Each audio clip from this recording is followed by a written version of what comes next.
Continuer d'investir pour être compétitif et maintenir son activité. Aujourd'hui, la scierie Leichnab Beach a un chiffre d'affaires de plus de 1 680 000 €, soit 63% de plus par rapport à 2017.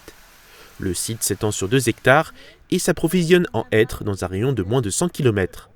Depuis 2018, c'est plus de 985 000 € qui ont été déjà investis dans du matériel avec l'obtention de plusieurs subventions.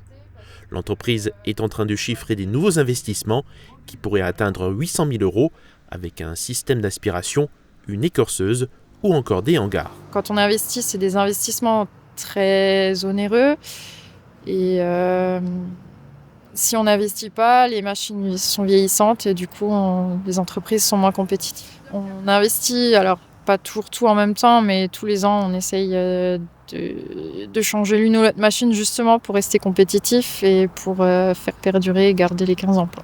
Impossible n'est ni Mosellan ni du Beacherland. On trouve ici des femmes, parce que c'est une femme qui est à la direction de cette scierie, qui s'investissent. Le message, et ce que j'ai trouvé, c'est surtout de la confiance.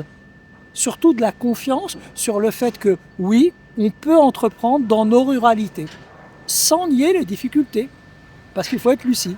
Le sous-préfet de l'arrondissement de Sarreguemines, Wassim Kamel, est venu découvrir cette entreprise familiale. Elle était à la base une entreprise de transport créée à Breidenbach en 1964. Elle a repris la scierie en 1979. Le hêtre provient à 85% de l'ONF et 15% de son homologue allemand, le Forstamt. Du fait qu'il y a de moins en moins de scieries, le marché est moins tendu par rapport à il y a 3-4 ans. Mais le souci qui se pose justement, c'est le dépérissement du hêtre lié au réchauffement climatique. Donc le hêtre, il n'aime pas la chaleur, il a besoin d'eau. Donc les étés très secs, c'est difficile pour le hêtre. Et du coup, une partie, surtout les vieux bois, ils dépérissent et ils meurent. La scierie produit du bois de calage et des carrelets en exportant en France et dans quelques pays en Europe. Elle a récemment trouvé un nouveau marché, celui des traverses de chemin de fer en bois pour les pays nordiques. Et elle se développe aussi dans le bois de chauffage.